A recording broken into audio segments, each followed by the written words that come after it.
is up, everybody? Welcome back to racingdudes.com. Welcome back to another one of our previews. All right, let's get to it. It's a 3-prep weekend coming up January 3rd. Well, if you're like me, I don't know what day it is on these 2 weeks of New Year's and Christmas. It's been a little while, but yes, it is Saturday, January 3rd. Got to get back into the normal swing of things with the Jerome. We're going to start with the Jerome at Aqueduct here. Going to put it up on the screen for you now. It's a little disappointing, no doubt about it. It'll be race 3 on that Saturday, January 3rd card. And like I said, it is a field of 5 lined up for this one. We'll see what we get. We'll see if we see anything that's decent. What are we going to get out of this thing? I think that's the big question mark. I don't really know. On the surface, it doesn't look all that great.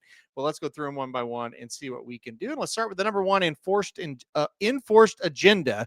By the way, we're going 1 mile. It's a 1-turn mile on the dirt. I should have said that. But enforced agenda will kick us off. 1 race, 1 win. It came here at Aqueduct at this distance of 1 mile, and it was a win by a length. George Weaver trains this horse. Flavian Pratt gets aboard after Javier Castellano rode the horse on debut. Like I said, 1 race, 1 win. It was by a length here in a maiden special weight. This horse is by Liam's Map out of a Tappet mare, so pretty darn good breeding when it comes to that. So, yeah, I think this horse looks pretty good on paper. We'll see what happens.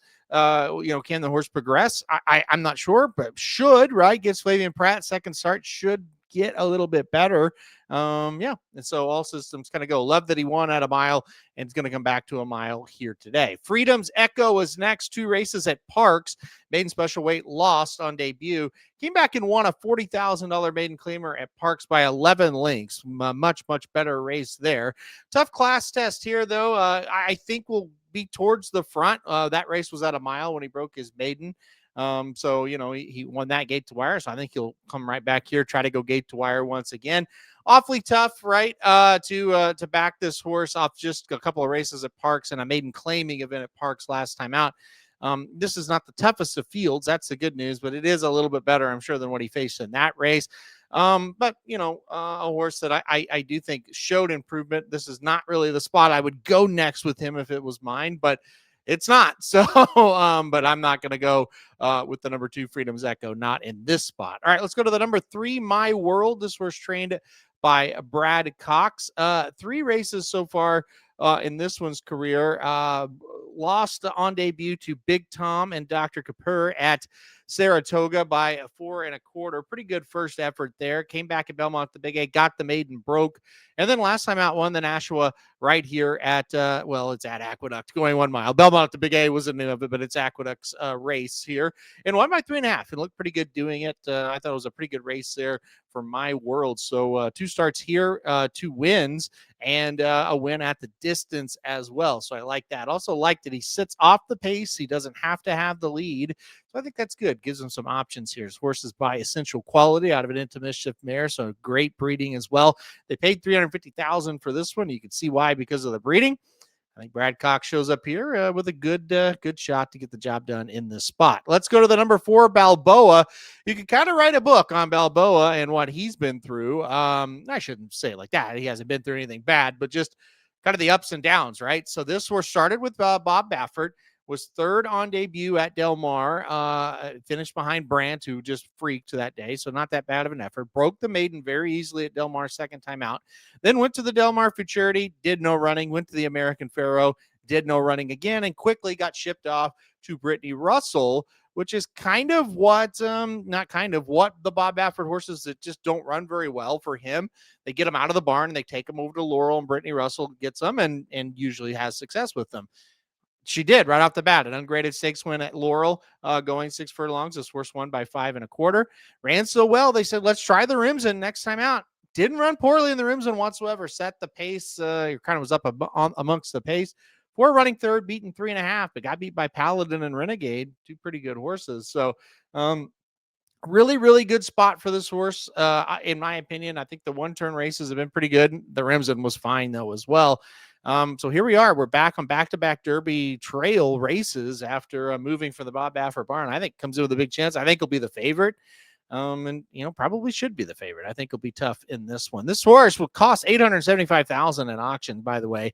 Horses buy not this time out of a Warfront mare. So The mare Tap of War, a pretty good turf horse. So, maybe turf is in this horse's future at some point, but right now we're running on the dirt. We're running a back-to-back Derby preps, and well, hell, we've ran in 3 Derby preps when you count the American Pharoah. So we'll see if he can get the job done here. Another interesting thing, and just another different jockey aboard this horse. This horse had Hernandez, then Kimura, then Rispoli, then Sheldon Russell, then Ricardo Santana, and now Manny Franco. So it's like nobody wants this horse.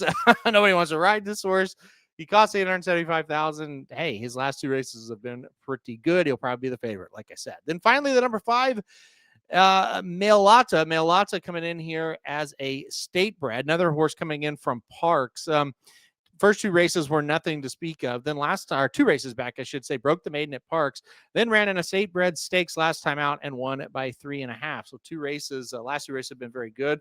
Two races back was at a mile. The last one at 7 furlongs.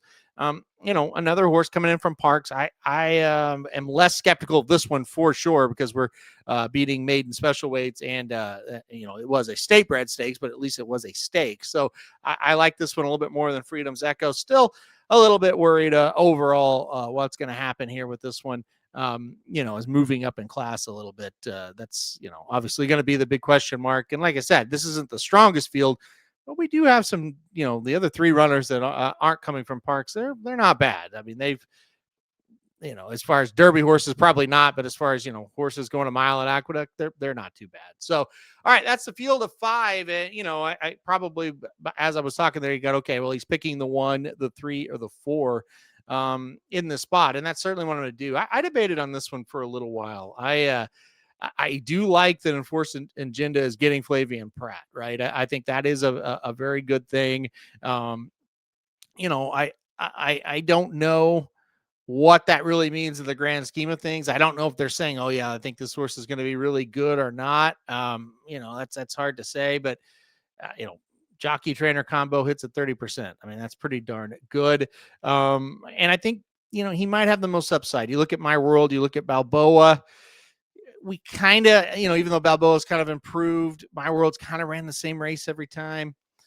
Long story short, I'm going to go number 4, Enforced Agenda, to get the job done here. Flavian Pratt picks up the mount. I do like that. And like I said, I think there is a more upside with this horse where some of the other ones, we kind of know who they are.